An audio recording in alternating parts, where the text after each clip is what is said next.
This is Record Royale, where we throw two albums into the ring with one another and see which one comes out on top.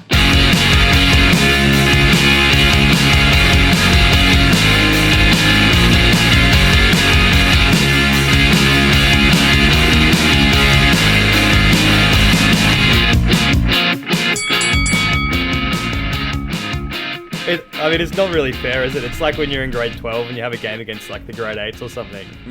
It's like... when we were like 16, Brad, do you remember when we played the T20 comp? We played I think we might have been too old for it, but we were versing legit 12-year-old kids. And there was this one, I specifically remember this one moment I was batting and he could not get on the pitch, but instead of just letting it go and for a no ball, I'd walk over to the ball, grass on the ground, hit it for four anyway. Like golf. Yeah, I remember that. That was I think we must have been like, an age sort of limit, and we were like just under, so it's between like 16 and 12 or something. So we were just the oldest person, people who were pretty young. Poor kids. And we had so much fun, and we won the comp convincingly. Oh well, I guess we win. So good. Like and we wore the Hawaiian tees. Video. That was great. We were coming out to Kashmir by Led Zeppelin. There is. I'm fairly sure. Yeah. Do you know that song? Do you know, Dan, like the old State of Origin games and Kashmir by Led Zeppelin would play when they were like announcing the team lineups? It'd be like, number one, Billy Slater. Yeah. And that's when in Origin they would like the player themselves would be like Billy Slater, local club, freaking I don't know, Brisbane Juniors or something. They'd say where they're local club. They'd have their arms crossed. Would they like turn around a bit? Would they? Like face the camera. Yeah, that was. They need to bring that back. That was so good. I was gonna say bring it back. Surely they need that. They also get rid of the feel good 10-minute monologue and bring back the juniors club Kashmir intro. Was it Phil Gould when he in that last Origin game we was going about? He's the fastest man on the planet or something. Oh my god! The no try. Yeah. And he was like, everyone was like, I don't know if he was getting there. He's the fastest man on the planet. Like 6 times. Yeah. Fastest. He said it. Yeah, he said it way too many times. That's his like go-to thing though. Just repeats himself. No. I think he knows. He knows he's going to become a bit of a meme. He's doing it for the kids. Yeah, I don't know. He's got to know that no one really, really likes him. Genuine. No one. I don't know. Yeah, well, it's good to have some sport back though. I'm glad that cricket season's back. But this year's actually been kind of nice though, because usually when the footy ends in October, there's like a solid month and a bit of no sport. But this year was pretty much straight into it, which was really nice. Yeah, it's been no break whatsoever. Hey, it's been sick. So good. NBA's back in like 2 weeks as well. Yeah, NBA is back. Oh, really? So soon. Yeah, I think it was the shortest American sport off season ever. It was like 2.5 months. That's like crazy. 80 days or something. Crazy. Yeah. Can they have fans there, or is it like empty stadiums? I think it depends on where. I think a lot of teams aren't bothering, but some might. Yeah, fair. Which is like a lot of I don't know if you've like seen like the baseball, the NFL, but they've had so many like cancelled or postponed games because players have got COVID, and then like already a bunch of basketball players have had it, or people in the like association. Sure. So that's just going to be cooked as well. Oh, it's crazy. So I'm pretty glad we live here and things are pretty much back to normal. Yeah. We're so lucky. It's good. It's good. Cool. Let's get into the episode. You might have noticed once again for the second time in the podcast history, we're a man down. But Brad's here this week. Adam is not here. He's what's that? He's moving house. Yeah. And he still doesn't have internet, I'm fairly sure as well. So yeah. Poor bloke. So there was absolutely no chance he was coming. Unless he was going to do it in like my spare room and we'd be wall to wall, which would be kind of nice, kind of funny. But nah, he's not here. But it's all good. We got Daniel Seymour here from Columbus and Waxflower, two of like legit my favorite bands. So that's awesome. Thanks so much, Dan, for coming on the show. How you doing? Fuck yeah, man. Thanks for having me. I'm good. I'm really good. That's mighty nice of you. Yeah, I'm so stoked you're here. It's bloody brilliant. This is the first episode of our season 3 too. I don't know if I told you that. Oh, heck yeah. Fuck yeah. Yeah, third season. Even though they're not the biggest seasons, but 3 seasons in, so this is the first one. Ep 35 as well, so that's pretty nice that we're here. Still exciting. I don't know. I don't know how many one-day seasons Nathan Bracken made, but probably around 3, surely. Yeah, 35 wickets tops. No, he was actually Nathan Bracken. Actually, went all right. I don't know. He was a good little bottom end batsman there as well. Yeah, we're doing the Wonder Years, Suburbia. I've given you all, and now I'm nothing. It took me like pretty much all week to remember that in full. Yeah. But after listening to the album, I kind of got it with the song titles. And we're doing Shed by Title Fight. These 2 albums, were they kind of like albums that you found... So, because they both came out in 2011, did you kind of find them when you were like kind of really discovering what music you liked the best? Or did you already know you were kind of a punk rock guy then? I think I always knew I was into punk rock. And I think I've been following both these bands from their previous records. Like, I'm 26 now, so they put out... I think Wonder Years put out The Upsides in like 2009 or maybe 2010, I want to say. And Title Fight had a sick record before that as well. So I think I was kind of like waiting for both those bands to put out their next record after that. And it just kind of so happened I was in grade 12 when these records came out. So you're kind of going through all that, you know, figuring out what you're going to do after school and what you want to do with your life. And, you know, I'm like sitting on the bus every day with my headphones in, you know, all that stuff. Like I'm trying to get as much music into me as I can. I don't want to talk to anyone. I've just got my headphones in. And that's when both these records came out. So it's kind of, for me, it just brings back those huge nostalgia memories of being in school and just trying to consume anything and everything that was kind of like that, you know, US emo tinge punk rock / pop punk, whatever you want to call it, you know, that like No Sleep Records Run for Cover, even like Hopeless and Rise Records, kind of like that whole, you know, alternate music that was happening then. Yeah, sick. Because I can definitely hear both these bands in all of your bands as well. Like, especially early Columbus, I can really hear the Title Fight, and then kind of later Columbus and early Waxflower, I can hear the Wonder Years. So definitely can hear how it's rubbed off a little bit. Yeah, definitely. I think like these were the bands that made me want to be like in a band, you know? Like I remember when bands used to put tour diaries on YouTube and things like that, you know, I'd go and watch their tour diaries, or like I remember like maybe it was the first Columbus record, maybe even like an early Columbus EP. We were like all sitting at Moses' house, like ready to drive to Sydney the next morning, and we're like watching that. The Title Fight put out like a big documentary about recording Shed, and we're all sitting there like watching it, just like so pumped to go and record and like, you know, replicate what, yeah, these guys were like our heroes, you know, so being able to replicate that, we were just stoked. So yeah, really cool and huge influences for us, I think. That's damn, you brought back heaps of memories of like watching other tour diaries. The one I remember heaps well was the Trophy Eyes Warped tour one. Sick, yeah. Did you ever watch that one? That one was really, really well put together. I love that one. I think it was sick seeing that because, at least from my perspective, that was one of the first bands that like we'd played with who actually had gone overseas and done well, / even gone overseas, you know. And like, I remember seeing that even the first time they went to Warped and being like, oh man, like maybe we could actually do something with this, you know, like seems like people care about Aussie bands over in the US, and like, you know, they were the first band. It kind of showed like a clear pathway. We were like, man, if we just like grow our fan base a bit more over here and then like, you know, get in with the right bands and get the right fan base, like maybe we can tour overseas. So yeah, super inspirational. Do you guys ever watch Riding in Vans with Boys? The Blink-182 Green Day Fuck You Up documentary? I think. No. Is that when they toured together? Yeah, so it was like, it's really cool. It's like Green Day, Blink-182, Jimmy World, and then there was this other band called Cut You Up who were on the tour. And they were like, Blink-182 brought them on tour, not because they thought they were sick, but they weren't like a big band or anything. They were just like, this band is like our mates who love to party. Like, let's just bring them on and see if they'll survive. And they did the whole tour. It was like a full US tour. They did it in a van with like just a mattress in the back and, you know, a backline in a trailer. And it's a cool doco. Check it out. True. That sounds so good. So it's what's the band called? Cut You Up. The band's called Cut You Up. Yeah. That sounds awesome. What a sort for them. Well, that's it. It was like the biggest opportunity they got, you know? Yeah. That's That's cool. so good. What a trio of bands as well. I saw...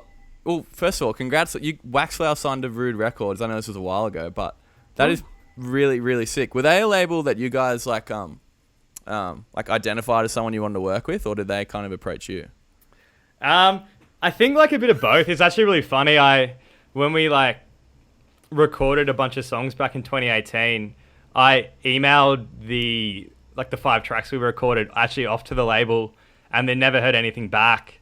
And then when we signed with our booking agent over here at Select Music, Jimmy Kleiner, obviously, yeah, absolute legend. So he's our agent here, and I think he had a friend who was still doing A&R for that label, Daryl, who actually manages like Yours Truly. I think he also manages Between You and Me. So like kind of those pop punk bands. So I think he sent the music to Daryl, and Daryl was super into it, showed it to the label.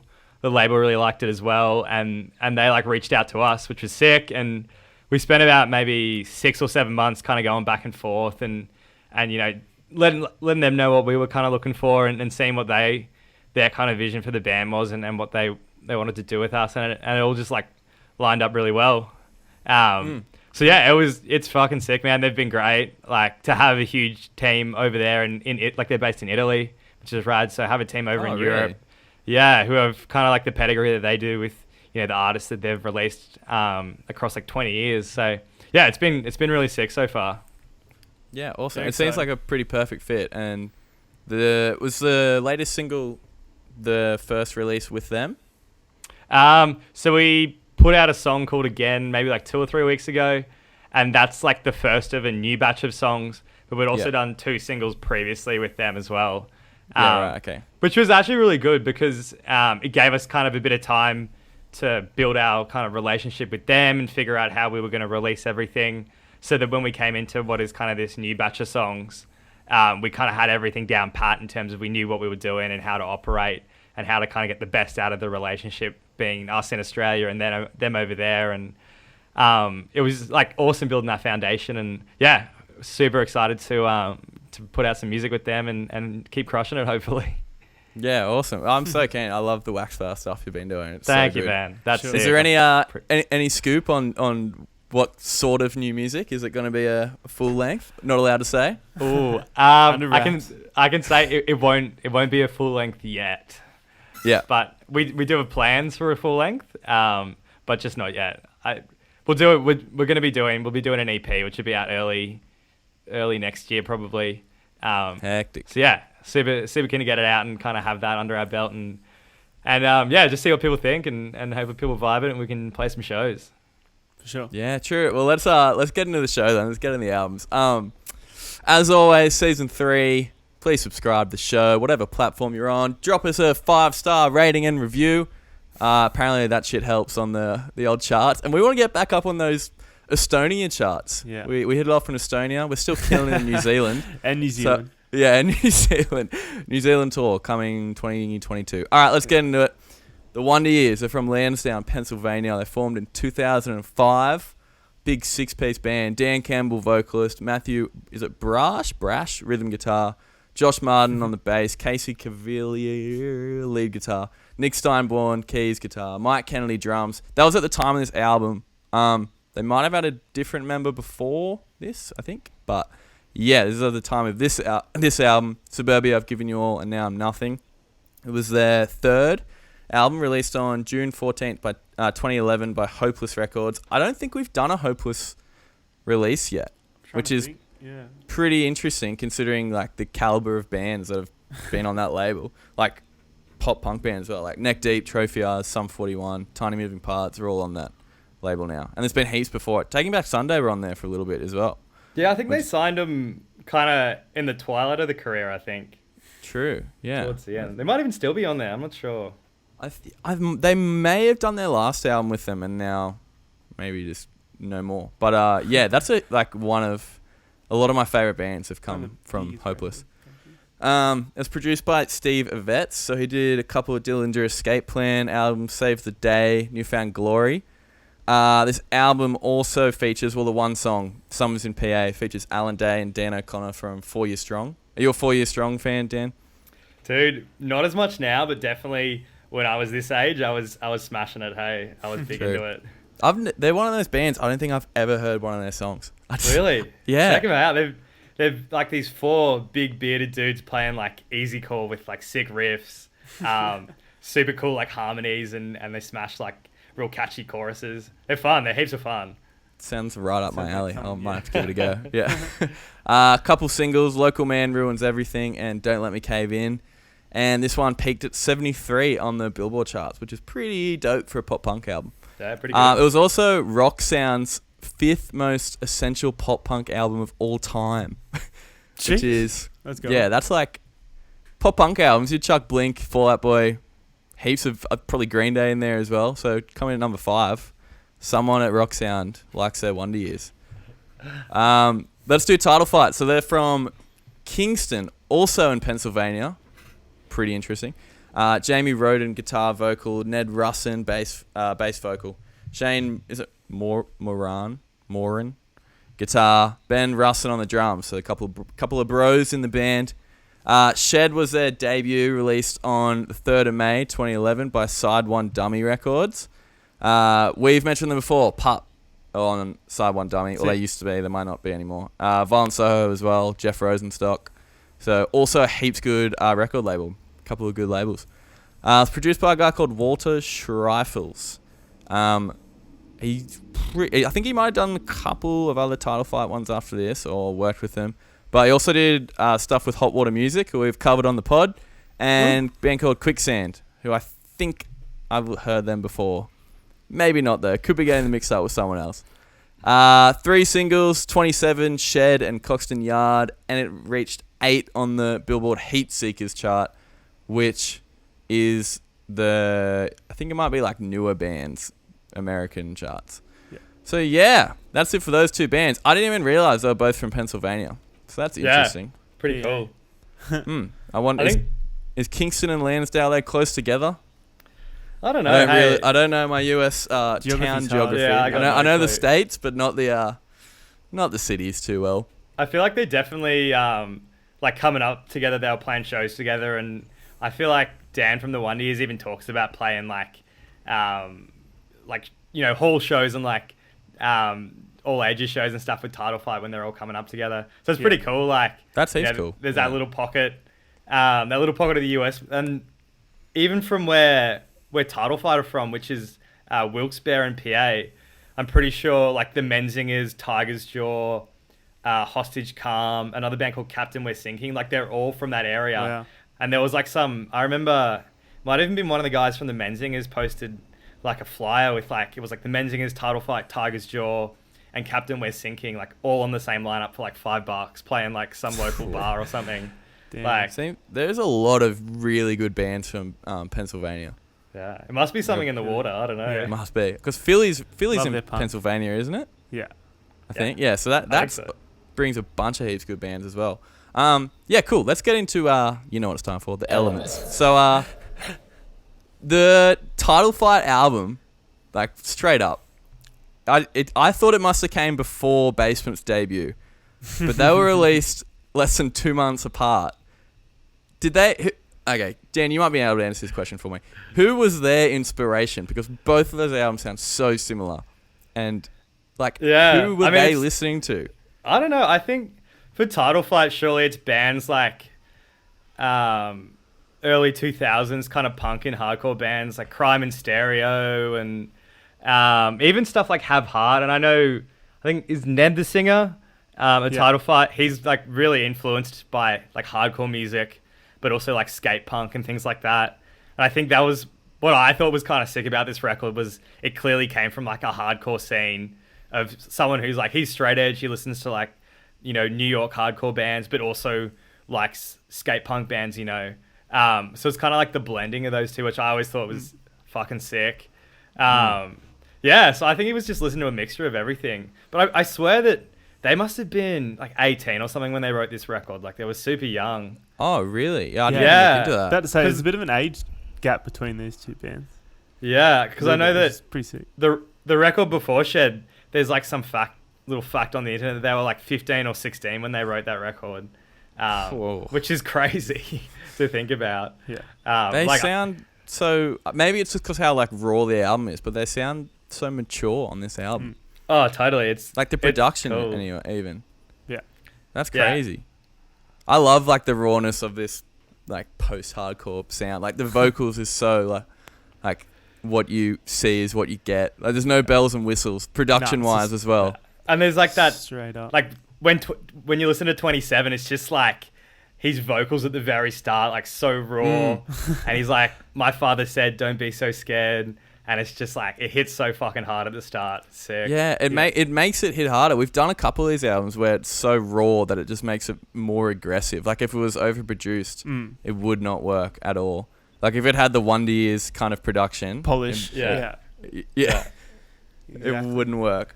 Right. Yeah, and it just sounds like, you know, they're like, they're pretty young and like they've got a bit of angst, but also like are trying to find their sound. And I think like the rawness suits them, you know, and that's like, I feel like one of their appeals was that they were sick live and they had so much energy live, and you see videos of them and kids just go nuts. Like people get into certain bands, but title fight shows, it's just like people go absolutely skits. And I feel like this record's almost the perfect combination of like that energy, but also like polished enough that it's like really enjoyable to listen to. For sure. Have you seen them live before? I've seen them once. It was actually sick. I was listening to your Tom Busby episode from Luca Brasi. I saw them with Luca Brasi back in it must have been like maybe 2012 or 2013. Wow. And I think it was on the Shed tour as well. And they played this all ages space that was in Brizzy. It was just like a rehearsal studio where they just chucked a stage kind of like in the foyer of the rehearsal studio. And there was supported. Yeah, it was Toy Boats opening, who were fucking sick band as well. I think they're from Melbourne. Luca Brasi were main support, and then Title Fight were headlining. Yeah, it was like middle of summer. I remember walking out just being absolutely drenched, and they had like, the place was called Sun Distortion Studios, and they had like this huge like chain link fence on all the walls. And people were like climbing up to the top of the fence, which was like pretty much at the roof of the venue, and the stage diving like into the crowd. It was like one of the most hectic shows I've ever been to. It was sick. That's awesome. That's so good. Yeah. And it was just like what was the venue called? Or was it a studio?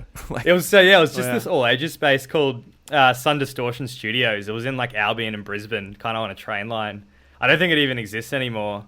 But I think they did a bunch of cool Brizzy bands. Like I know Tom talked about a band from Brizzy called the Gift Horse. Like I'm pretty sure the Gift Horse recorded there, and like kind of like those punk and hardcore bands from Brizzy recorded there. So it was like a cool little like community vibe there as well, which is sick. That's awesome. Sounds like such a hardcore show.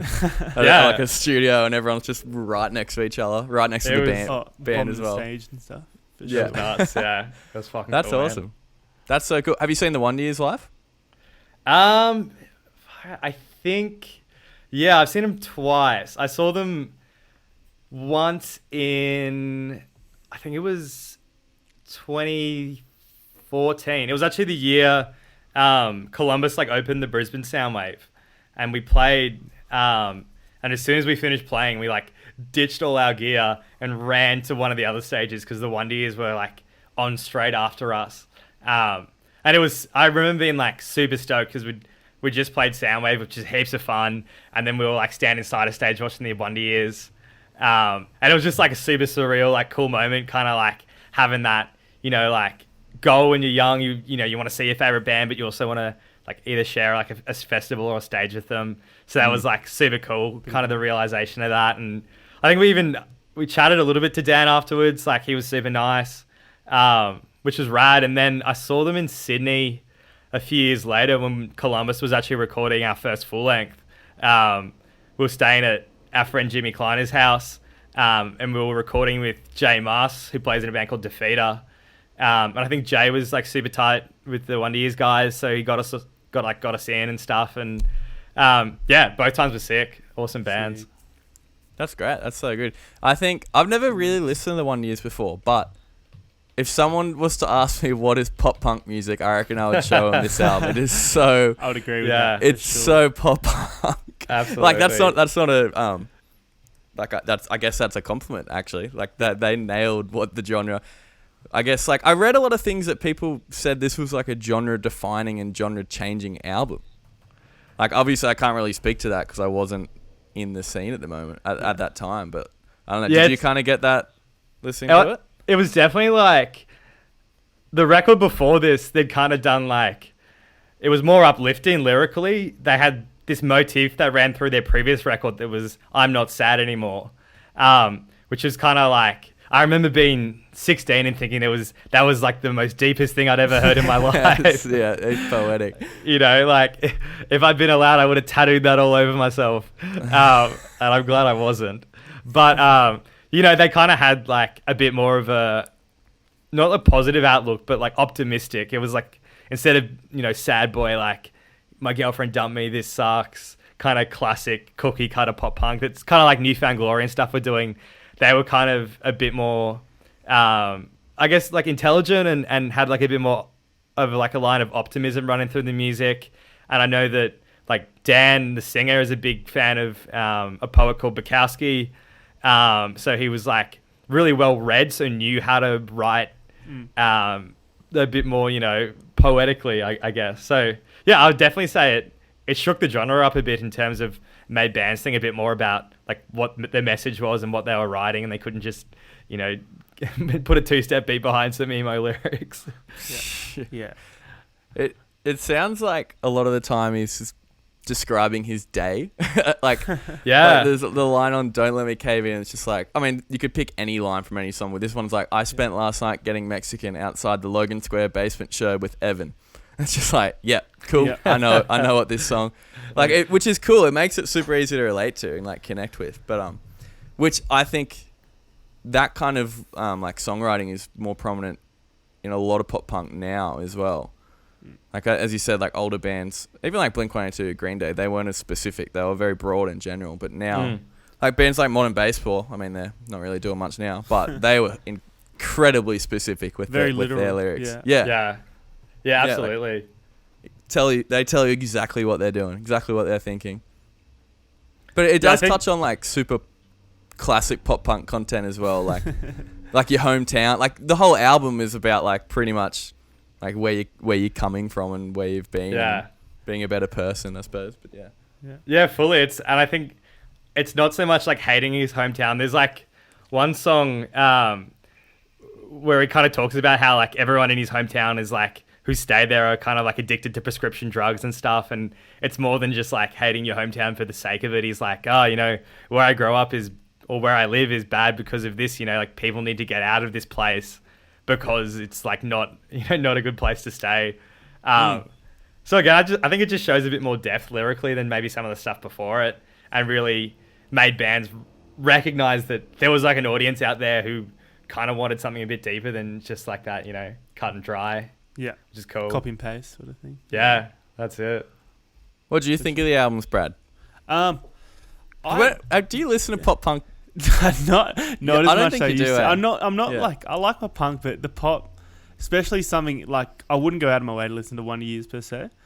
Something like Title Fight, a bit closer to that sort of, like, obviously we're fans of Mobo, Basement.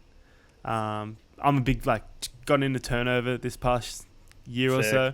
That first album kind of reminded me of some stuff from Title Fight as well. And I heard a lot of, especially in the lyrics, I mean in the vocals, sorry, like all that, early 2000s, like Promise Ring. I heard like Captain Jazz as well. Adam's a big Captain Jazz guy, and I thought those sorts of that sort of lyrics and vocals reminded me of that. But I think they're so talented as well. Like you can't knock that back. Like both of them. So in talented. Different ways though. Yeah, exactly. Like that's not easy, and this is like the best shit to go watch a live show to, I think. Like that's what I like maybe about the 1 Years even more. If you're with all your homies belting this out.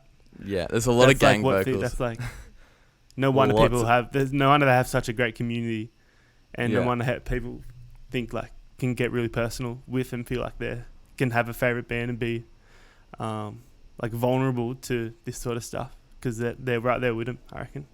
So yeah, you like them both for different reasons. Musically, I'm here for the title fight one just because it's something that fits into what I listen to a bit more. Yeah. I think I would need way more listens to the Wonder Years album to fully understand it. Same. Because like every song is really huge and like there's not many breaks. Like there's only a couple. It's a lot to process. It's pretty full on. Hey, I was like, as well. Before we did this, I was like going through each of the, like the genius.com like breakdowns of the songs. Yeah. And there's so many like, you almost need to understand the Wonder Years as like all their past discography before this to understand some of the references in the songs. Like there's a line where he's like, an army of kids who say they only like the 7-inch, like referencing that kids kind of, when they change their sound, kids kind of like shit on them a little bit and said, we only like, the EP you put out a couple of years ago because that was like fun and had like synth and stuff in it. Why are you guys doing this emo shit?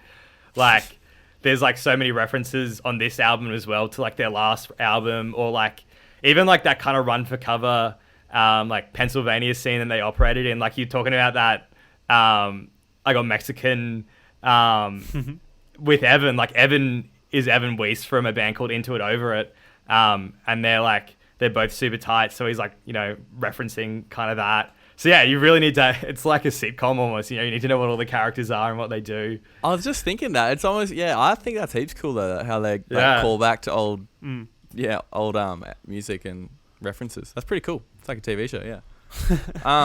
Should we get into the segments? Yeah, let's do it. The last thing I wanted to add though, Brad, you would have liked Local Man Ruins Everything, the song title. Yeah. Old Man.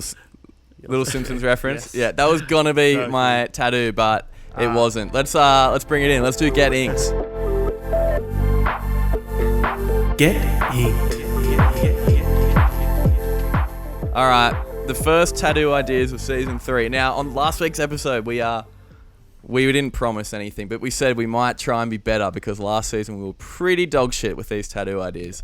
So let's go. Dan, you can kick it off. You got some tattoo ideas for these? Yeah, I've got a couple. Hey, I'm going to do one. I'll do the title fight one first. In one of the songs, he's got like this sick line where he's like, shed your skin, change your face. And then he also references kind of like bones in another song. I guess even the first song on that record, he's like feeling like a bag of bones, shriveled up and cold. I thought it'd be sick to get like this skull tattooed on you, but it's like the skin's kind of like drooping off the face to reveal like the bones underneath. That'd be fucking super emo and super cool. Yeah, I thought it'd be hardcore as. Hectic. And then with the Wonder Years, they've got a song called Coffee Eyes, and then there's like another song where they reference like going to a diner.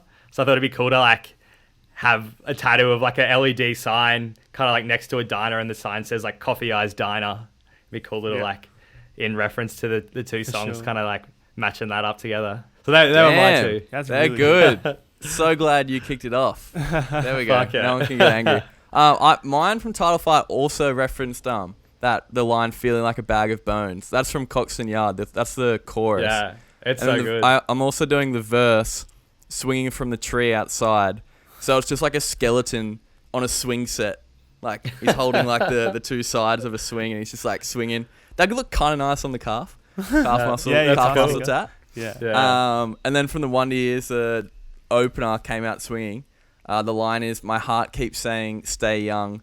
My lower back seems to disagree." So across your heart, you'd have like this huge like colored tattoo with roses and flowers saying like stay young.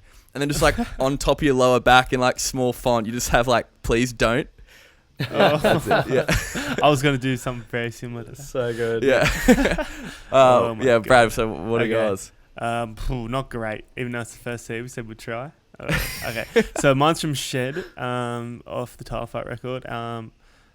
The lyric is, "But you're all the same, shed your skin, find a better body to fit into."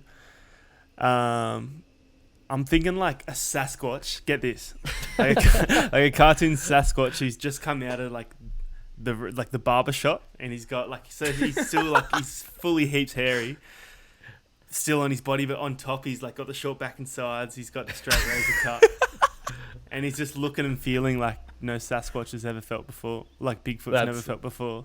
I don't know how I came to that conclusion from those lyrics, but that's heaps good. I love it'd be a good tat though. So funny. I think the tat itself would be decent. Yeah. They wouldn't go, oh yeah, shared by Title Fight. That but regardless. It'd still be pretty cool though. Yeah, all right, what's your Wonder Years one? Off Suburbia, it's when we were saying it's like about their hometown and stuff. This especially, bowling alley burnt down. They said it was a cigarette. I almost believed it. I'm just thinking like, I was thinking off The Simpsons when they have like the pin pals where they have all their heads on their backs, but maybe it's just like each bowling pin's on fire or something, or like one's been put like using it to light a cigarette or something. Pretty lackluster, but I like that too. Hey, I really like these 6 little tattoos. Yeah, I think we did well. I think we did well. Nice. Adam will be proud. That's heaps good. All right, let's do the ad. All right, top songs, one from each album going in our Spotify playlist, the Record Royale ads. I wonder if I should just make it a season 3 playlist, because that playlist is very big by now, but we'll see how we go. All right, what is your top songs from each album, Dan? All right, so by the Wonder Years, I had Came Out Swinging. I think such a cracking opener. Yeah. I mean, the energy, like that huge hook. And in like, I always picture in the music video, he's like in this basement and he like got this light bulb and he like whacks the light bulb with like the microphone. I think it like explodes everywhere. So it's definitely one of my favorite songs off that record. I just think it's sick. And then also, You Can't Say Kingston Doesn't Love You by Title Fight. Just a full on like energetic punk rock song. Every time I listen to that, I just want to be like at a Title Fight show, just going ham to them. Like, yeah, For sure. so I think it's an awesome song. Sick. I also had Came Out Swinging. Sick. But me too. Yeah. All right. I'll go My Life as a Pigeon. I like the outro of that song. It was pretty catchy. It was just I'm a sucker for big gang vocals as well. And Title Fight, I had 27. I had that chorus hook stuck in my head all the way, like that was sick. But so good. Yeah, that's like probably, I don't know, I thought that was the catchiest song off that album. All right, Definitely. Brad. Off Wonder Years, I'm gonna go. You said My Life as a Pigeon, right? Just then. I did. Bugger. I was gonna go because I came out swinging. My backup was Life as a Pigeon. Hey, that's another good use of bugger though, so it's all good. Anytime like any artist or any punk band just goes like drums and bass with a ringing out guitar, I just always love them sections. They both have one of them in it. So I might just go. I think was it Coffee Eyes? I really liked as well. Yeah. Yeah, big hook, big super chorus. catchy. Yeah, I'll go that one, and I'm gonna go Society off the Title Fight record. I thought that was a good switch up of pace from like the 3 first tracks, and it's a bit of a quicker one. It goes straight into You Can't Say Kingston Doesn't Love You, so it's a really good transition. Something that Title Fight did really well. All the transitions between their songs were sick. Yeah, I definitely like that Society to You Can't Say Kingston, like that transition where it like rings out and then that DB drum comes straight in. It's just, it's real cool. Very tasteful. For sure. Very well done. I love a good transition. Albums need them. Absolutely. Yeah. Absolutely. All right. We're doing our brand new segment and this should be pretty interesting. It's called Spocks and Spacks. Everyone on your buzzers. Let's play Spocks and Spacks. All right. Hey, this could go. Here we go. This could go really, really well, or just dog shit, and it will never make a return, and we'll be back to an old segment. But okay, so the new segment it's called Spocks and Spacks because we've completely stolen it from the old, really good music trivia TV show on ABC called Spics and Specs. So each week, one of us will sing 3 songs, but using different words. And the others will have to guess the song we're singing. All right, so I'm going to be singing this week. And I'm going to be singing these songs from Anthony Kiedis' autobiography, Scar Tissue. Sick. All right, That's so, rad. and you two got to pick a buzzer. So, Brad, pick a buzzer. I'll go cha-ching. All right. Dan, pick a buzzer. I'll just do the classic buzz. All right. And do them really loudly so I can hear you while I'm singing. All right. Are these songs, where are you getting these songs from? Anywhere? That's all right. I forgot to mention that. Thank you, Bradley. So these songs that we're choosing and we're singing each week are from albums that we've covered on the podcast. So they're not just random songs, and they're not songs just from Wonder Years and Title Fight. Okay. Oh, so it could be any band that we've covered on the podcast. I've tried to keep it kind of simple for this week, but it'll all be down to my singing and what the words are in the international best. Have you international practiced bestsellers this at all, Scar Sandy? Tissue. Going in blind. No, I have not practiced it, so let's hopefully I can okay. remember the melodies. All right, remember to say your buzzers nice and loud. Okay. I'm on page 87. All right, song 1. All right, here we go. Sometime during that first year, I couldn't pay Dondo rent anymore. Cha-ching. Bradley? Opinions won't keep you up at night by... There it is. Keep you warm up. Keep you warm up. Sorry. I didn't even have to get to the chorus. Yeah. I just want to say I think Bradley's got a huge advantage against me being one of the hosts of the podcast. We actually do a podcast about all these songs. So, I think this section should be called Classic Stitch Up.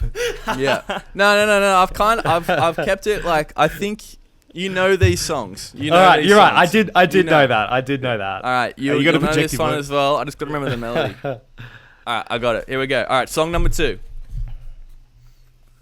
That summer we made a reliable speed connection. A Middle Eastern guy who ran a rehearsal studio, so we started shooting speed, which is a lot different than shooting coke.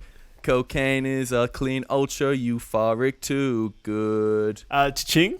Yep. Is that Bags by Clara? No. No, it sounded nowhere near. All right, I'm going to keep going. Also, this freaking part of the book is full on if you're not following. All right. Freaking Anthony Kiedis. All right. Your ears ring and your jaw opens. Up and for those 3 minutes you feel totally at one with. This is hard. The universe. I don't know. Any idea, Dan? No, I got no clue. Ah, fuck. All right, it was supposed to be when I come around by Green Day. Of course. Don't do. Yeah. True. Okay. All right. Well, last one. Now I've wrote 3 different songs down here, so I'm gonna pick which one I want to do. I'm gonna pick the easy one because I thought you might have got that, so I'm gonna go the easiest one here. Okay. All right. New page from Anthony Kiedis' best international seller. All right. Let me remember the melody. Yeah. And I want to take this band and simplify all of the music, turn it into old 50s rock and roll, simple as can be, bass, rote notes, guitar, simple riffs. Yep, Dan. Blink-182. Yes. Cha-ching? Wait, no. I'll give Dan 10 more seconds. He's got the man. The song about the apple juice that he spills. Adam's song. Adam's song. There it is. Let's go. Oh my god. Oh dear. You got it. That was good. Hey, well done, Sonny. I'm sure that was really Guys. Oh my god. Well, hopefully that was fun to listen to. If people know the song though, imagine like this. Every time I listen to a podcast, I'm like, I know what you're talking about. Yeah. So they're just gonna be like, I know the song. Yeah. It's Adam's song. But you got it. Nice. All right. There it is. Hey, I thought I had fun. I had fun with that segment. You did well. It's a work in progress. It absolutely I think we'll get is. there. We'll get there. Just like all the other segments. I'm happy to be the guinea pig. Yeah. I'll take that. Hey, I'm happy you got one. The score ended 1-1. Damn, I'm sorry about when I come around. All right, that was pretty good. I'm sorry too. No, all right, let's do a segment. We know how it works. 2 truths and a lie.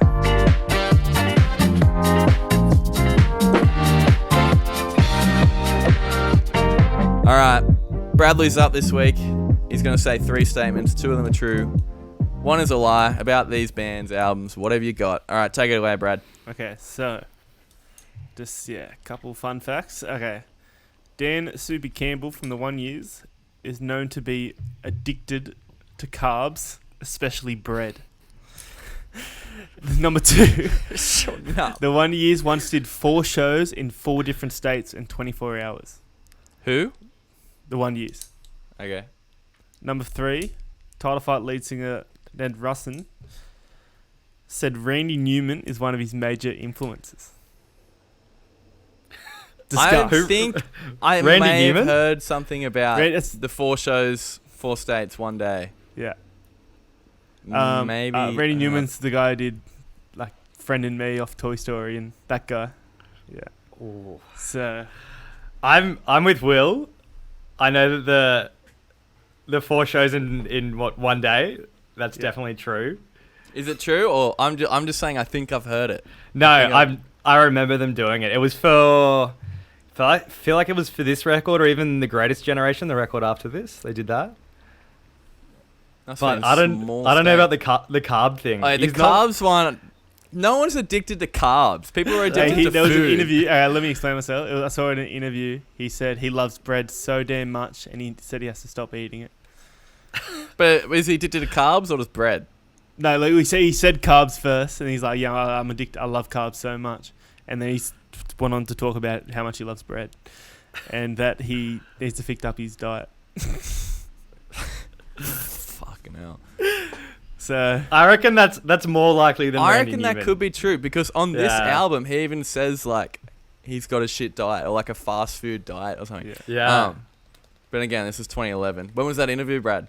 2013. Oh, okay. Righto. Got that off the top of your head just then.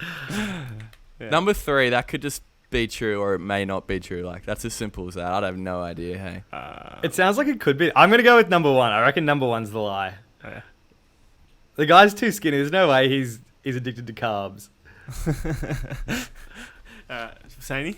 I have no idea. I might go the carbs one as well because that just Okay. stuck out. Oh, But you yeah, seem pretty... I'm gonna go with carbs. I'm gonna go with number 1's a lie.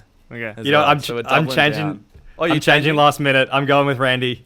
All right, I'm 1. Dan's 3. Oh, so number 1, Dan Soupy Campbell did say he loves carbs very much and is addicted. Yes.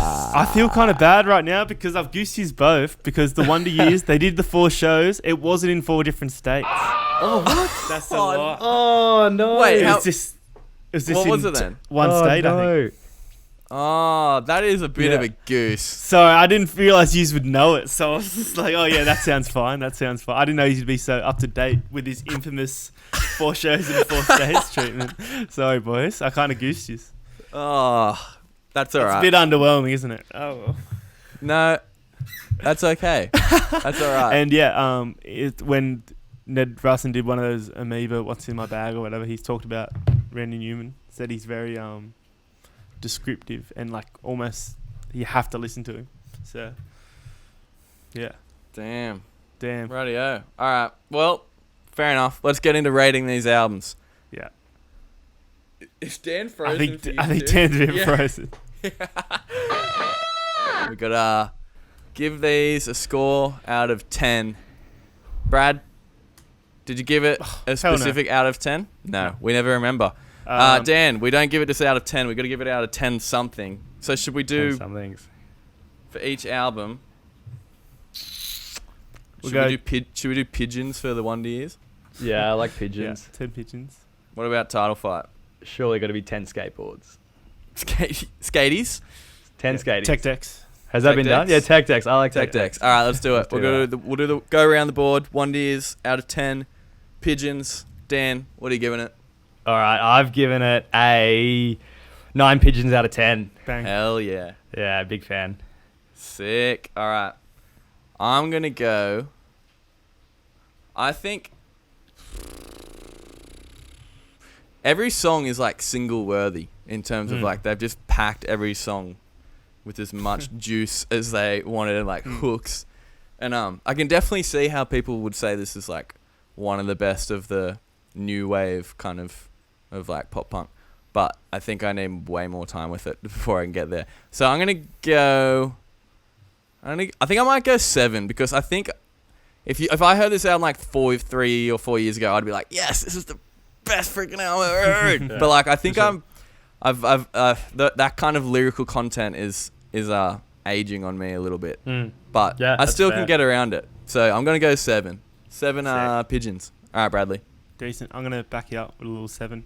Yeah, I kind of agree. I think it's a lot to unpack. It is a huge track listing. And yeah, a little bit more time would sort. So yeah. Not high, no 2. low. We'll see how we go. No, I like it. That's fair. Yeah. 2 easy. I respect All the right. reasoning. Let's do Title Fight Shed out of 10 tech decks. Tech decks. Decent. Love it. All right, Dan. I've got to go, I reckon 7.5 out of 10. Oh, true. I forgot to say. We unfortunately did not do Oh, no halves. no Harveys. Ruled out by the We board keep it- of, we keep it Record simple. Royale. All right, let's do 7 out of 10. Alrighty. 7. All right. That's like, that's pretty significant dip from the 1 years, actually. Yeah, Interesting. I think it's like, I really like the record, but I think Title Fight put out Floral Green afterwards, which I think was like a heaps better record, obviously being older. Yeah. And I think same what you guys were as well. Like, you know, these records came out when I was 17, 18. I was like, yeah, I relate to this. You know, this is me. These guys know what I'm on about. And now I'm like a bit older. I'm like, you know, I get that I was there, but now I'm like a bit, you know, I can see that they were young and I was young.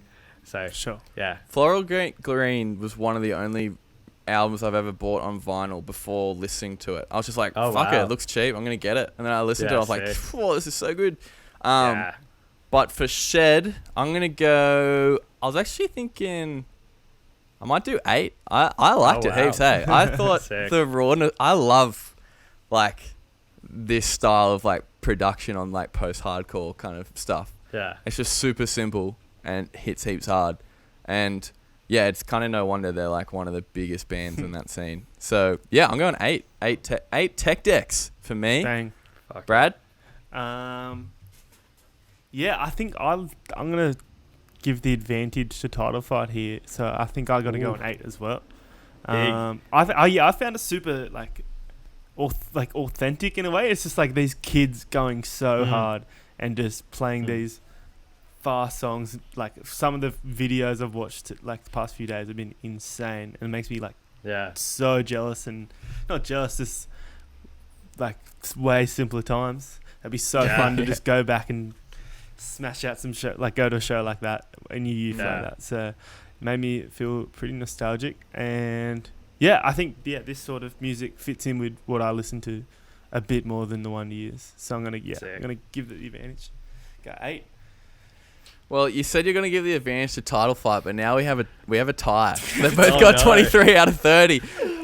We've only ever had one tie before. That was in the second episode ever. And what we did was we gave the advantage to whatever album the majority of us scored higher. And in this case, that's actually Title Fight, because me and Brad both gave. Yeah, we always win. Dan, who brought the albums on, very much favoured the Wonder Years. Unfortunately, if we're sticking to the rules that we've never wrote down or really had to use, Title Fight Shed might be the winner, I think. No, that's fair. I'll play by the rules. I'm happy with that. Hey, I don't make the rules. I just get enforce them. They're both great records. Sure. All right, cool. Well, that means Shed has won. That was... I'm happy with the tie, though, because, like, they're both killer albums. Yeah. And I'm really glad you brought them on.